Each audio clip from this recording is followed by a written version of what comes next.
This is one of the areas where we showed you the coyote that we caught over here. We showed you the gray fox, but we had a couple sets here, and I like to come back after the snow, give it a couple weeks, and come back. And as you can see, we have something worked this set right around when the snow was. You can see where a fox or a coyote, you can see where they got in there, and there's the round track right there. Track here. There's a track right there. It looks like a fox actually, but you can see where something came in and has worked that set since we were here. And that's something that, you know, you can do, especially if you live where there's snow. You know, you get snow after you pull out of an area and you go back in, you can check and you can see where these animals are working the sets that were in there, because the bait's still in there. They're getting down in there. So that's one thing that you can do. Make sure that you know, you check these areas after you leave it to come back in and see if there's any other animals working it. But that's a prime example. A fox or, you know, a smaller coyote. You can see right here, look where they worked this one too. They got right down in there and we're digging that out. You can see the tracks right there. They got right down in and we're digging that out recently. So this is just a prime example of what you can do when you leave an area, get some snow, use this blanket of information to your advantage, come in, and you can tell that they're working the sets. And we're probably going to pound a set or two in here over the next day or so. We got about another 3 weeks of the season, but you can see where I guess I should have left them in. I would have probably had some action, maybe even a double, because it looks like you can see where there's two sets of tracks right here where it looks like two fox ran right down amongst the deer tracks. You got a fox right here and you got a fox right here. You can see the foxes. Two foxes came either up or down, so we could have very easily had a double right there. But use this snow to your advantage when you're out there trapping, especially if you're in an area in the north that you get snow. You leave an area, once an area kind of dies off and cools down, you leave an area, let that area sit for a couple weeks. Come back in, your old sets, bam, bam, dug right out. And we know that we have some more critters here that we can come in and try and catch. But that's just one good point to remember when you're looking at your trap line. That's going to help you be successful while you're in the field.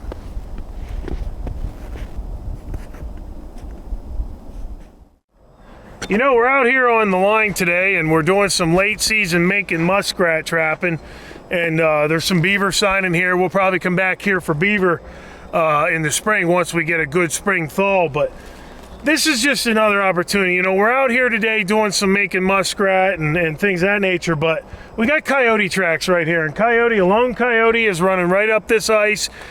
This allows us, you know, to know that next season when it comes time to, you know, set some canine sets, we know where there is one, and he's going to be here. There's probably going to be more than him, and being able to pay attention to the sign that the animals are giving you is exactly what it's all about. And I can't stress it enough. When you're out there on the line, you have to pay attention to these type of things. And this coyote track here, or a mink track down below, or, you know, some beaver cutting, or where a beaver come out, all these things are going to tell you the information that you need. And I highly recommend anytime. And you can use this, you know, I know this is a trapping show, but even if you're a deer hunter or you're a predator hunter, this is a prime example for that. You can go out. This snow is a blanket of information. Anything that walks, whether it's a man or an animal, whatever it is going to walk in the snow, and it's going to tell you what they're doing. And you can learn a lot about animals. I'd highly recommend, if you ever find a mink track, a lone buck mink, follow him for about 100 yards, and I guarantee you, following him for 100 yards and watching what he does, and watching the little holes and things that he goes into is going to tell you more information than anything we could ever give you on this show or any DVD or book that's on the market. Following that animal, watching his habits is going to tell you so much about what his characteristics are as an animal. It's going to tell you what makes him tick, what makes him, you know, do this and do that. And following those animals in the snow is a perfect opportunity to do that. So when you're out there in nature, make sure that you spend the time, you accept the knowledge and the information that's given to you, and there's no better time to do that than when you have a snow-covered blanket of information.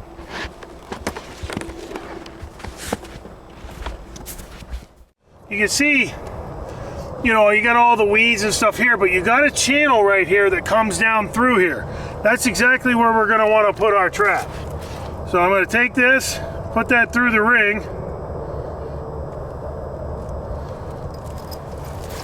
Just put that in there for stabilization.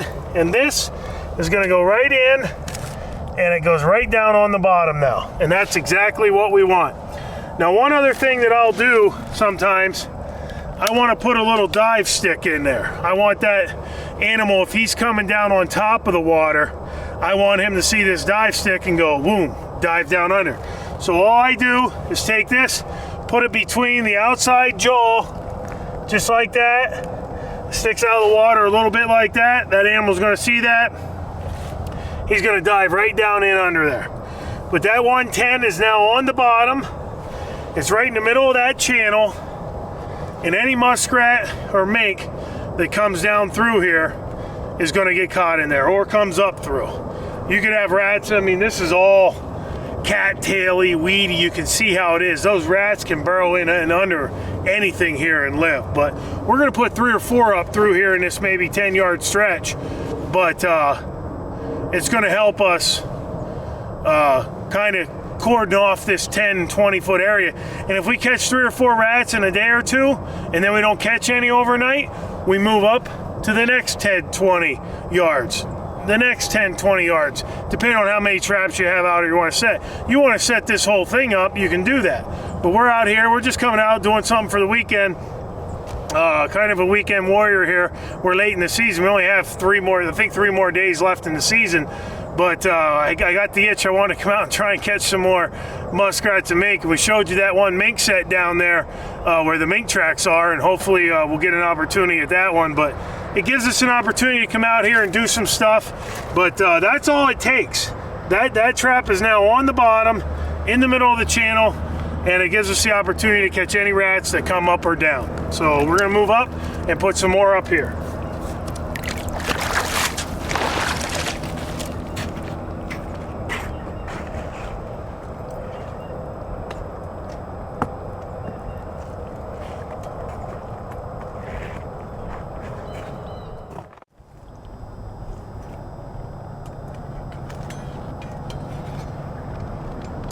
Here's another situation where we have this natural channel here. We're just going to use another one of these QSR stabilizers for the 110. There's our stabilizing stick in case we get something. Get that down in the mud. And then this is just going to go right in here, right in the middle of the channel, and that automatically goes right on the bottom. And that is in there tight and good. And as you can see, that's right on the bottom. All I want to do now, just like before, we're taking this, we're putting that right in between the jaws, and that's going to act as a dive stick. Now any rat that's coming upstream or down with the flow, whether he's on top of the water or not, is going to shoot right into that trap. He's going to want to dive down under that stick, and that is really all it takes.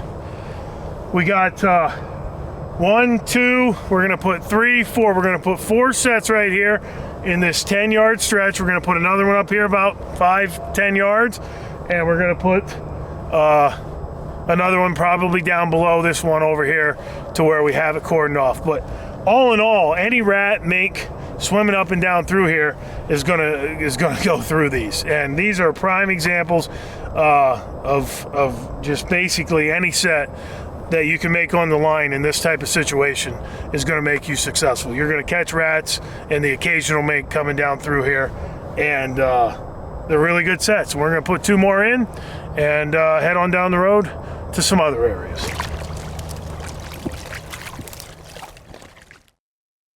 We just checked 5 or 6 sets. We caught 2 rats. Probably see them in the pack basket. But we got 3 more sets up here. Hopefully we'll have a couple more critters. We didn't have anything in that mink set that we showed you yesterday. That female didn't come back by, but we got 1 more night. So we're gonna work up here, check these last 3 sets.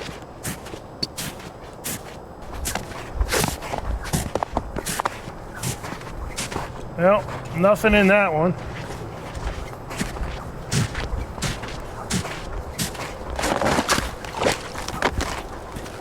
Oh, we got one here. Another muskrat. This set we made yesterday. Looks like it's coming up. Pretty cool.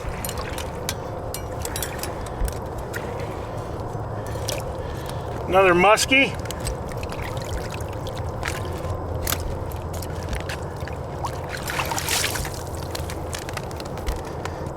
All right.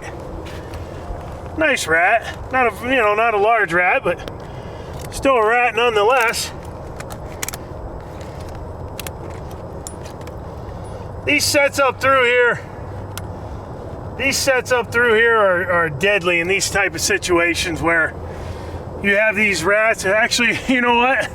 If you show the camera to the upper set up there, I can see we have another rat up there.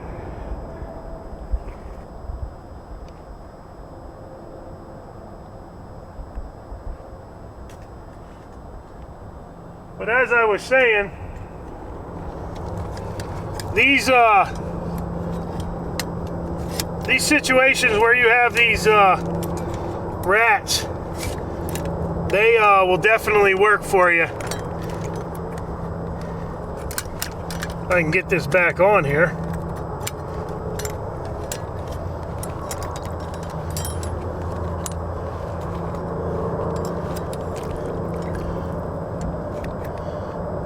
There we go. That's just gonna go right back down in there, right down on the bottom. Take our cross stick, put it right there. No, but as you can see, these situations will catch the rats. And we have another one up there, so that's really cool. Well, we caught 4 rats, well, 3 rats plus that rat up there. We caught 4 rats in 9 sets. Well, we had 10 sets counting that mink set, but if you put sets up through here, you're gonna catch them. Those rats are gonna work up and down, and as you can see, these stabilizers, real easy, put them right in, and you're gonna catch your fur. So let's go up and take that last rat out, and then we'll have them set for 1 more night. The season ends tomorrow, so I'm pretty excited. Geez, 9 sets, I caught 4 rats in this little area, so I'm pretty happy about that. Well, we're walking up here to take this last rat out, and I see really fresh mink tracks right here. And you can see right here also, these fresh mink tracks. So I don't remember seeing these yesterday when we were here, so these mink tracks may have happened last night if I didn't miss them yesterday, but you can see they're awfully fresh. Yeah, they're pretty fresh. There's not a lot of dirt in them, but you can see where he hopped around. You can see where he's hopping up through here. So there's mink here, Didn't go buy my mink set last night, but that's a pretty good sign. Too bad we only have 1 more night. But you can see where he jumped there and ran up the ice over there, but ultimately, let's just go get this other rat out, and then we'll head on down the road.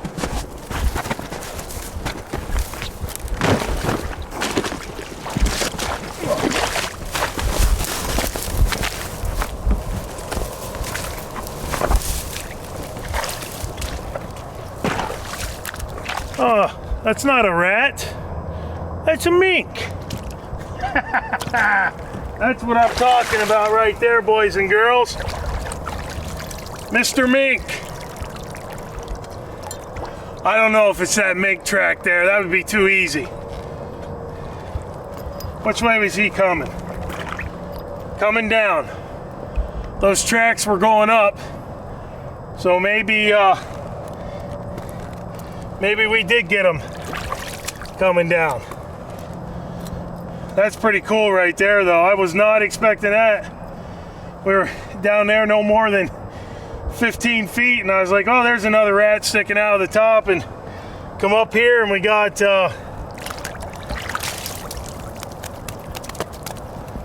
Mr. Buck Male. That's what I'm talking about right there. Oh, that's cool. I was not expecting that. That's one good thing about trapping. When you're out here muskrat, mink, and raccoon trapping, you never know what you're gonna get. Put that right on the bottom. That's down there. My dive stick's gone. Oh, there it is.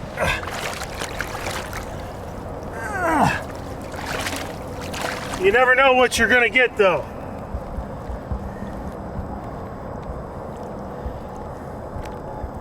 I was not expecting Mr.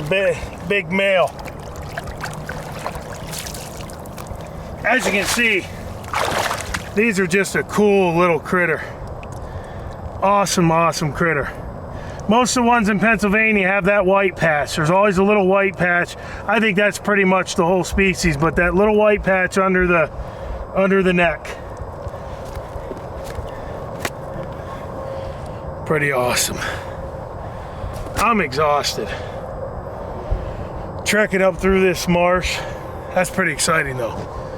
But as you can see, these methods, these techniques work. Actually, we're sitting here talking. You got beaver cutting right here on these little saplings right there. You got beaver cutting right there, so that's pretty fresh too. Beaver come up there and chewed that off. So we got beaver, mink, muskrat, all working this marsh right here. This is state game lands in Pennsylvania.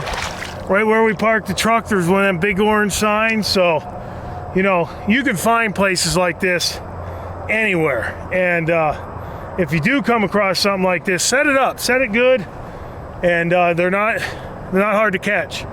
It's about how much hard work you put into it.